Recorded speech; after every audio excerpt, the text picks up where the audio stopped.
Hello दोस्तों, universe classes में आपका स्वागत है। इस चैनल के माध्यम से एसके झा सर के साइंस बुक के पूरी बायोलॉजी के प्रीवियस क्वेश्चन कराने वाले हैं, जो आपके एग्ज़ाम के लिए काफ़ी हेल्पफुल होगा। तो चलिए शुरू करते हैं पहला क्वेश्चन से। पहला क्वेश्चन है, वैज्ञानिक वर्गीकरण में वर्गीकरण की मूल इकाई क्या है। कहता है वर्गीकरण की मूल इकाई क्या है, तो आंसर हो जाएगा नस्ल। नेक्स्ट क्वेश्चन है, निम्नलिखित में से एक उचित अनुक्रम में व्यवस्थित करें। पहला आंसर क्या हो जाएगा, तो उत्परिवर्तन हो जाएगा। दूसरा क्या हो जाएगा, तो जननात्मक विकलन हो जाएगा। तीसरा प्राकृतिक चयन हो जाएगा और चौथा विकास। तो आंसर क्या हो जाएगा, तो ए, बी, सी और D. B option answer A, B, C and D. Next question है, जीवन की उत्पत्ति के बारे में ओपेरिन का सिद्धांत किससे संबंधित है। आंसर हो जाएगा रसायन विज्ञान से। आंसर क्या हो जाएगा, तो रासायनिक विज्ञान से। चौथा क्वेश्चन है, जंतु की किस शाखा का मानव जाति के समाज शास्त्र के अध्ययन से गहरा संबंध है। तो आंसर क्या हो जाएगा, 4 का, तो डी, एंथ्रोपोलॉजी। आंसर क्या हो जाएगा, तो एंथ्रोपोलॉजी। नेक्स्ट क्वेश्चन है, निषेचन विकास विभाजन और विभिन्नताओं के अध्ययन को किस नाम से जाना जाता है। तो 5 का आंसर हो जाएगा 1, क्या हो जाएगा, तो भ्रूण विज्ञान। आंसर क्या हो जाएगा, तो भ्रूण विज्ञान। पौधों में बीमारियों का अध्ययन और वह तरीका जिससे पौधे विरोध करते हैं या संक्रमण से सामना करते हैं कहलाते हैं। तो छठा का आंसर क्या हो जाएगा, सी, फाइटोपैथोलॉजी। क्या हो जाएगा, फाइटोपैथोलॉजी। नेक्स्ट क्वेश्चन है, जीवित चीज़ों पर मृदा के प्रभाव का अध्ययन मृदा विज्ञान की किस शाखा के अंतर्गत किया जाता है। तो 7 का आंसर हो जाएगा बी, एडाफोलॉजी। नेक्स्ट क्वेश्चन है, निम्नलिखित में से शरीर विज्ञान एवं चिकित्सा की वह कौन सी शाखा है जो पुरुषों के विशिष्ट रोगों एवं स्थितियों से संबंधित है। तो 8 का आंसर क्या हो जाएगा, तो ए, एंड्रोलॉजी। आंसर क्या हो जाएगा, तो एंड्रोलॉजी। नेक्स्ट क्वेश्चन, जंतु विज्ञान किसका अध्ययन है। तो जंतु विज्ञान किसका अध्ययन है, तो जानवरों का अध्ययन है। जंतु विज्ञान किसका अध्ययन है, तो जानवरों का अध्ययन है। नेक्स्ट क्वेश्चन है, विज्ञान की एक शाखा जो विज्ञान या पृथ्वी से परे मौजूद जीवन की संभावनाओं से संबंधित है, उसको क्या कहा जाता है। आंसर क्या हो जाएगा, तो एक्सोबायोलॉजी। क्या हो जाएगा, तो एक्सोबायोलॉजी। चलिए नेक्स्ट क्वेश्चन देखते हैं। नेक्स्ट क्वेश्चन क्या है, खाली स्थान तत्वों और मानव जैसे प्रजातियों जैसे बंदर, बानर, वनमानुष आदि के व्यवहार का अध्ययन क्या कहलाता है। आंसर हो जाएगा सी, प्राइमेटोलॉजी। आंसर क्या हो जाएगा, सी, प्राइमेटोलॉजी। अगर यह वीडियो को आप 2 से 3 बार देख लेते हैं तो आपको एग्ज़ाम में काफ़ी हेल्पफुल होगा और ज़्यादा से ज़्यादा स्कोर कर पाएंगे। नेक्स्ट क्वेश्चन है, निम्नलिखित में से चिकित्सा विज्ञान की कौन सी शाखा यकृत के उपचार और अध्ययन से संबंधित है। तो 12 का आंसर क्या हो जाएगा, तो बी। 12 का आंसर क्या हो जाएगा, तो बी, हेपेटोलॉजी। जीवों के वर्गीकरण से संबंधित जीव विज्ञान की शाखा क्या कहलाता है। 13 का आंसर क्या हो जाएगा, तो वर्गीकरण विज्ञान। क्या हो जाएगा, तो वर्गीकरण विज्ञान। निम्नलिखित में से कौन सा मकड़ियों का अध्ययन है। निम्नलिखित में से कौन सा मकड़ियों का अध्ययन है, तो क्या हो जाएगा आंसर, 14 का आंसर हो जाएगा ए। क्या आंसर हो जाएगा, तो अन्क्रोनोलॉजी। सोरोलॉजी का अध्ययन है। सोरोलॉजी में किसका अध्ययन करते हैं। आंसर हो जाएगा छिपकली का। सोरोलॉजी में किसका अध्ययन करते हैं, तो छिपकली का। निम्नलिखित दस्तावेज हैं जो एक मानव विज्ञानी संस्कृति का चित्रण दर्शाते अनुसंधान से तैयार करता है, क्या कहलाता है। आंसर हो जाएगा 16 का एंथ्रोग्राफी। क्या हो जाएगा, तो एंथ्रोनोग्राफी। क्या हो जाएगा, तो एंथ्रोनोग्राफी। नेक्स्ट क्वेश्चन है, पक्षियों के अध्ययन को क्या कहा जाता है। तो ऑर्निथोलॉजी। पक्षियों के अध्ययन को क्या कहा जाता है, तो ऑर्निथोलॉजी। नेक्स्ट क्वेश्चन कुछ है, हीमेटोलॉजी का अध्ययन हीमेटोलॉजी का अध्ययन किससे संबंधित है? तो हीमेटोलॉजी का अध्ययन किससे संबंधित है? तो रक्त से। हीमेटोलॉजी का अध्ययन किससे संबंधित है? तो रक्त से। मॉर्कोलॉजी क्या कहता है? मॉर्कोलॉजी क्या है? मॉर्कोलॉजी क्या है? तो आंसर क्या हो जाएगा? सी। जीवन की आकृति, उसका संरचना और विशिष्ट संरचनात्मक गुणों का अध्ययन क्या कहलाता है? तो मॉर्फोलॉजी। प्राचीन काल के जानवरों, पौधों एवं अन्य जीवों के संरक्षित अवशेषों या चिन्हों के अध्ययन का विज्ञान क्या कहलाता है? आंसर क्या हो जाएगा 20 का? तो 20 का आंसर हो जाएगा सी, जीवाश्म विज्ञान। जीवाश्म विज्ञान क्या हो जाएगा आंसर? तो जीवाश्म विज्ञान। इसको क्या कहते हैं? तो पैलिएंटोलॉजी। चलिए नेक्स्ट क्वेश्चन देखते हैं। नेक्स्ट क्वेश्चन क्या है? तो नेक्स्ट क्वेश्चन है, पैलिएंटोलॉजी का अध्ययन से संबंधित है। पैलिएंटोलॉजी किसका अध्ययन से संबंधित है? तो आंसर हो जाएगा इसका बी, जीवाश्मों से। किससे संबंधित है? तो जीवाश्मों से। नेक्स्ट क्वेश्चन है, पादप विज्ञान में किसका अध्ययन किया जाता है? पादप विज्ञान में किसका अध्ययन किया जाता है? तब इसका आंसर हो जाएगा बी, पौधों का। पादप विज्ञान में किसका अध्ययन किया जाता है? तो पौधों का। ओरेनियोलॉजी किसका अध्ययन है? तो ओरेनियोलॉजी किसका अध्ययन है? तो स्वप्नों का। नेक्स्ट क्वेश्चन है, टॉक्सिकोलॉजी किसका अध्ययन है? तो 24 का आंसर क्या हो जाएगा? बी, जहर का। टॉक्सिकोलॉजी किसका अध्ययन है? तो जहर का। सेरीकल्चर किससे संबंधित है?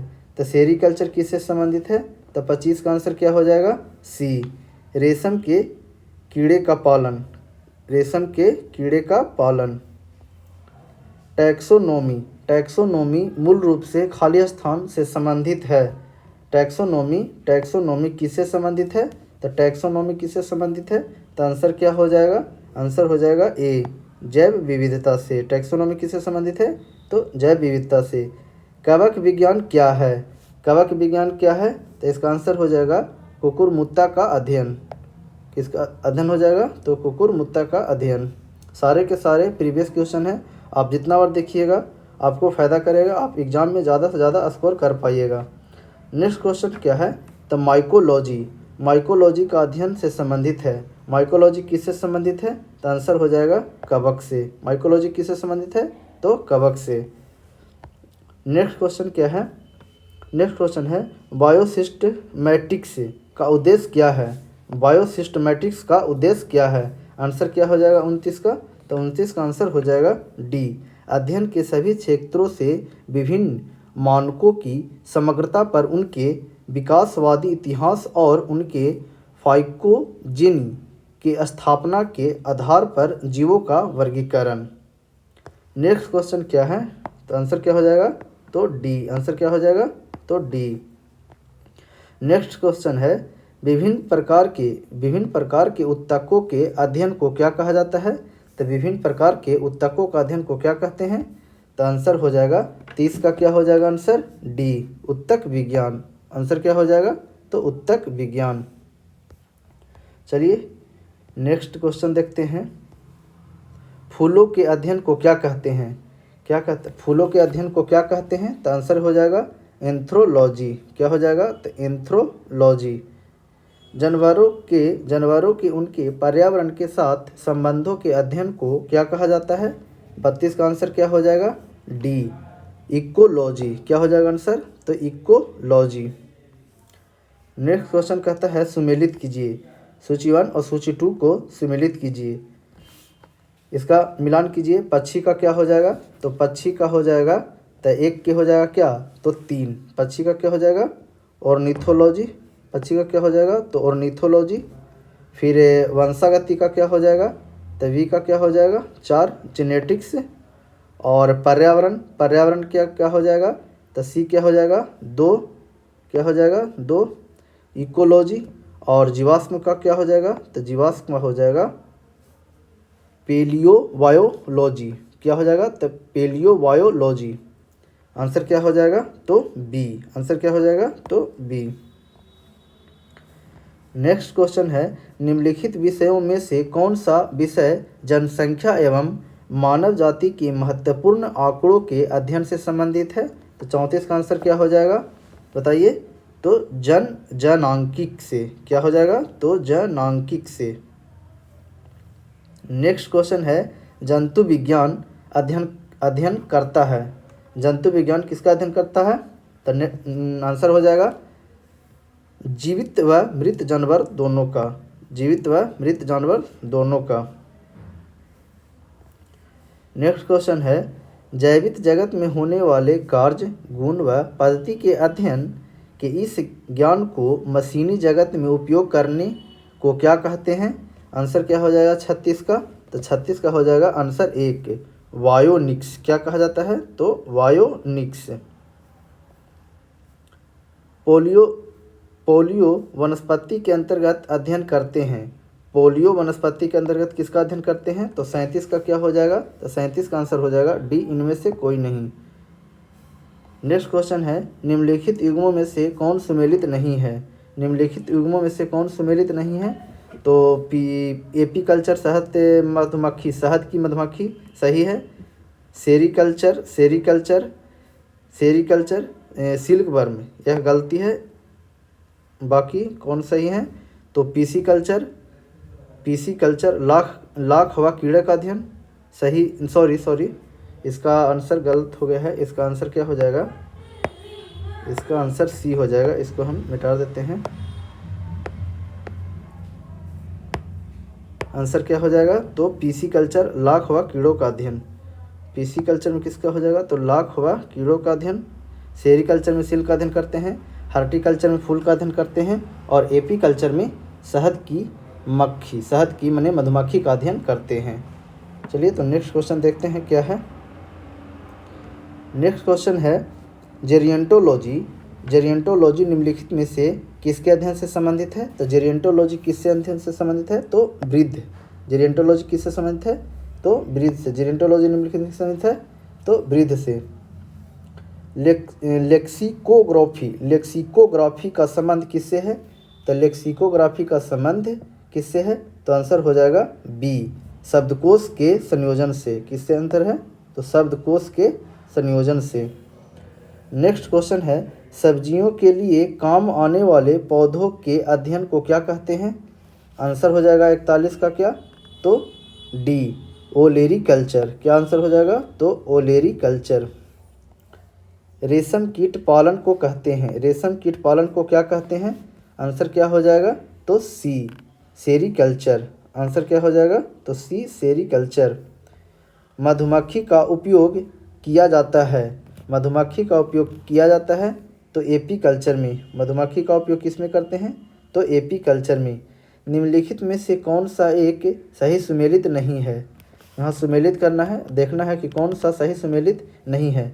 तो फूलों की खेती फ्लोरिकल्चर सही है। फूलों की खेती फ्लोरिकल्चर सही है। फसलों की खेती एग्रीकल्चर, ये भी सही है। और फलों की खेती पोमोलॉजी, ये भी सही है। और सब्जी की खेती हार्टिकल्चर क्या है? गलत है। कौन सा गलत हो गया? तो सब्जियों की खेती हार्टिकल्चर। विटीकल्चर के द्वारा निम्नलिखित में से कौन एक उत्पादित होता है? 45 का क्या हो जाएगा? तो 45 का हो जाएगा अंगूर। विटीकल्चर में किसका उत्पादन होता है? तो अंगूर का। विटीकल्चर में किसका उत्पादन होता है? तो अंगूर का। नेक्स्ट क्वेश्चन है, कीट संवर्धन क्या है? कीट संवर्धन क्या है? आंसर क्या हो जाएगा? तो ए, कीटों के वृद्धि करने का विज्ञान। कीटों के वृद्धि करने का विज्ञान। नेक्स्ट क्वेश्चन है, वर्मी कल्चर में प्रयुक्त वर्म होते हैं। तो वर्मी कल्चर में प्रयुक्त वर्म कौन से होते हैं? तो 47 का क्या हो जाएगा? Answer D, earthworm. क्या हो जाएगा आंसर? तो अर्थवर्म। अर्थवर्म ने केचुआ को कहते हैं। निम्नलिखित में से कौन सी जोड़ी सुमेलित है? इसमें सुमेलित लगाना है कि कौन सी जोड़ी सुमेलित है। तो आंसर हो जाएगा इसको लेक्सिकोग्राफी। आंसर क्या हो जाएगा? तो लेक्सिकोग्राफी। आंसर क्या हो जाएगा? तो लेक्सिकोग्राफी, लेक्सिकोग्राफी शब्दकोश का संकलन। लेक्सिकोग्राफी किसका अध्ययन है? तो शब्दकोश का संकलन। नेक्स्ट क्वेश्चन है जेनेटिक्स निम्न में से किसका अध्ययन है? तो जेनेटिक्स निम्न में से किसका अध्ययन है? तो आंसर हो जाएगा आनुवंशिकता और विवरण का। आनुवंशिकता और किसका अध्ययन है? तो विवरण का। जेनेटिक्स निम्न में से किसका अध्ययन है? तो आनुवंशिकता और विवरण का। नेक्स्ट क्वेश्चन देखते हैं। नेक्स्ट क्वेश्चन है वृद्धावस्था एवं काल प्रभावन के विषय में ज्ञात प्राप्त करने की विधि को क्या कहते हैं? फिर से एक बार क्वेश्चन पढ़ देते हैं। वृद्धावस्था एवं काल प्रभावन के विषय में ज्ञान प्राप्त करने की विधि को क्या कहते हैं? तो आंसर क्या हो जाएगा इसका? तो बी, जेरिएंटोलॉजी। पिछले भी क्वेश्चन एक बार आ चुका है कि वृद्ध का अध्ययन क्या कहलाता है? तो जेरिएंटोलॉजी। नेक्स्ट क्वेश्चन है वृद्ध माने जीर्ण वृद्ध होने की प्रक्रिया के अध्ययन को क्या कहते हैं? तो क्या कहते हैं? आंसर क्या हो जाएगा? तो जेरिएंटोलॉजी। आंसर क्या हो जाएगा? तो जेरिएंटोलॉजी। जहाँ भी वृद्ध देखने को मिले वहाँ क्या मानना है? तो जेरिएंटोलॉजी। फिलाटेलिस्ट क्या करता है? तो फिलाटेलिस्ट क्या करता है? आंसर क्या हो जाएगा बामन का? तो बामन का आंसर हो जाएगा बी। क्या हो जाएगा? तो डाक टिकट जमा करता है। क्या करता है? तो डाक टिकट जमा करता है। नेक्स्ट क्वेश्चन है निम्नलिखित में से बेमेल को ज्ञात कीजिए। इसमें से बेमेल को ज्ञात करना है तो आंसर क्या हो जाएगा? तो साइकोलॉजी। क्या आंसर हो जाएगा? तो साइकोलॉजी। नेक्स्ट है विज्ञान की वह शाखा जिसके अंतर्गत जीव जंतु व पेड़ पौधों का अध्ययन किया जाता है क्या कहलाता है? तो 54 का आंसर क्या हो जाएगा? तो 54 का आंसर हो जाएगा ए, जीव विज्ञान। क्या कहला जाएगा? तो जीव विज्ञान। भारतीय पारिस्थितिकी का जनक किसे कहते हैं? भारतीय पारिस्थितिकी का जनक किसे कहते हैं? तो 55 का आंसर क्या हो जाएगा? सी, रामदेव मिश्र को। किसे कहते हैं? तो रामदेव मिश्र को। पैडोलॉजी निम्न वैज्ञानिक अध्ययन से संबंधित है। पैडोलॉजी किससे संबंधित है? तो 56 का हो जाएगा बी, मिट्टी से। 56 का हो जाएगा बी, मिट्टी से। सारे के सारे क्वेश्चन प्रीवियस हैं, कहीं ना कहीं पूछे गए हैं। देखिए जैसे कि बीपीएस प्री हो गया, आरआरबी ग्रुप डी हो गया, सारे के सारे क्वेश्चन प्रीवियस हैं। तो आप सारे के सारे क्वेश्चन अच्छे से देखिएगा और अच्छे से याद कीजिएगा, जिससे आप एग्ज़ाम अच्छे से स्कोर कर पाइएगा। नेक्स्ट क्वेश्चन है कि अस्थियों का अध्ययन विज्ञान की किस शाखा के अंतर्गत किया जाता है? तो अस्थियों का अध्ययन किस शाखा के अंतर्गत किया जाता है? तो आंसर क्या हो जाएगा? तो ऑस्टियोलॉजी। आंसर क्या हो जाएगा? तो ऑस्टियोलॉजी। नेक्स्ट क्वेश्चन है हिस्टेरिया प्लांटेरियम पुस्तक के लेखक कौन से हैं? आंसर क्या हो जाएगा? तो आंसर हो जाएगा थियोफ्रेस्टस। आंसर क्या हो जाएगा? तो थियोफ्रेस्टस। नेक्स्ट क्वेश्चन स्पर्मोलॉजी में किसका अध्ययन किया जाता है? स्पर्मोलॉजी में किसका अध्ययन किया जाता है? 59 का आंसर क्या हो जाएगा? तो बीज का। किसका अध्ययन किया जाता है? तो बीज का। नेक्स्ट क्वेश्चन है पीडोलॉजी में अध्ययन किसका किया जाता है? पीडोलॉजी में अध्ययन किया जाता है किसका? तो पीडोलॉजी में किसका अध्ययन करते हैं? तो हो जाएगा भूमि का। पीडोलॉजी में किसका अध्ययन करते हैं? तो भूमि का। अगर मिट्टी दिया हुआ रहेगा तो मिट्टी मारिएगा। टीकाकरण के जनक कौन है? टीकाकरण के जनक कौन है? तो आंसर हो जाएगा एडवर्ड जेनर। टीकाकरण के जनक कौन है? तो एडवर्ड जेनर। अगर आप यूनिवर्स क्लासेस को सब्सक्राइब नहीं किए हैं तो यूनिवर्स क्लासेस को सब्सक्राइब कर इस चैनल से जुड़ जाइए, क्योंकि इस पर एसके झांग के पूरे बायोलॉजी का बुक करवाया जा रहा है। ऑब्जेक्टिव जो है, आपको बुक लेने की ज़रूरत नहीं है, आपको पूरा का पूरा ऑब्जेक्टिव इस चैनल के माध्यम से करा दिया जाएगा। तो चलिए अगला क्वेश्चन देखते हैं। जीवाणु विज्ञान का जनक किसे कहते हैं? 62 का आंसर क्या हो जाएगा? तो बताइए। तो ल्यूवेनहॉक। क्या हो जाएगा? तो ल्यूवेनहॉक। आधुनिक वर्गीकरण के पिता कौन हैं? आधुनिक वर्गीकरण पिता किसे कहा गया है? तो कैरोलस लिनियस को। किसे कहा जाता है? तो कैरोलस लिनियस को। लिनियस ने जीवधारियों को कितने भागों में बांटा है? तो लिनियस ने जीवधारियों को कितने वर्गों में बांटा गया है? तो आंसर हो जाएगा 2। कितना हो जाएगा आंसर? 2B। व्हिटकर ने जीवधारियों को कितने भागों में वर्गित किया है? आंसर क्या हो जाएगा 65 का? तो आंसर हो जाएगा 5 वर्गों में। कितने वर्गों में बांटा है? तो 5 वर्गों में।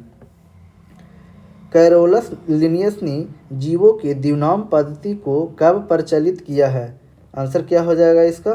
तो C 1753 में। कब हो जाएगा? तो 1753 ईस्वी में। जीव विज्ञान के जनक के नाम से जाने जाते हैं। जीव विज्ञान के जनक के नाम से जाने जाते हैं तो कौन हो जाएगा आंसर इसका? आंसर हो जाएगा A अरस्तु। नेक्स्ट क्वेश्चन है, परागकणों का अध्ययन कहलाता है। परागकणों का अध्ययन क्या कहलाता है? आंसर क्या हो जाएगा? तो पैलिनोलॉजी। क्या कहलाता है? पैलिनोलॉजी। नेक्स्ट क्वेश्चन है, सर्पों के विषय में जानकारी प्राप्त करना कहलाता है। तो कहता है कि सर्पों के विषय में जानकारी प्राप्त करना कहलाता है। क्या कहलाता है? आंसर हो जाएगा सर्पेटोलॉजी। आंसर क्या हो जाएगा? तो सर्पेटोलॉजी। श्वेत क्रांति का जनक किसे कहा जाता है? आंसर क्या हो जाएगा? आंसर हो जाएगा डॉक्टर वर्जिन कुरियन। क्या हो जाएगा? डॉक्टर वर्जिन कुरियन। भारतीय जीवाश्म विज्ञान का जनक किसे कहा जाता है? आंसर क्या हो जाएगा? आंसर हो जाएगा बीरबल साहनी को। किसे कहा जाता है? तो बीरबल साहनी को। भारतीय जीवाश्म विज्ञान का जनक किसे कहा जाता है? तो बीरबल साहनी को। मानव विकास का अध्ययन यह इंगित करता है कि हम सभी एक ही प्रजाति से संबंधित हैं, जो कि निम्न में से खाली स्थान में विकसित हुआ है। आंसर क्या हो जाएगा 72 का? तो 72 का आंसर हो जाएगा B अफ्रीका। फिर से एक बार क्वेश्चन पढ़ देते हैं। मानव विकास का अध्ययन यह इंगित करता है कि हम सभी एक ही प्रजाति से संबंधित हैं, जो कि निम्न में से कहाँ से विकसित हुए हैं? तो अफ्रीका से। नेक्स्ट क्वेश्चन है, लार में मौजूद निम्न में से कौन सा एंजाइम स्टार्च के जटिल अणुओं को तरल शर्करा अणु में विघटित कर देता है? आंसर क्या हो जाएगा 73 का? 73 का आंसर हो जाएगा D लार एमाइलेज में। किस में हो जाता है? तो लार एमाइलेज में। लार में मौजूद निम्न में से कौन सा एंजाइम स्टार्च के जटिल अणु को तरल शर्करा अणु में विघटित कर देता है? तो आंसर क्या हो जाएगा? तो लार एमाइलेज। क्वेश्चन अब नहीं खत्म हो गया है, तो ठीक है, अगर नेक्स्ट चैप्टर में हम लोग देखेंगे नेक्स्ट चैप्टर का। Thank you for watching class.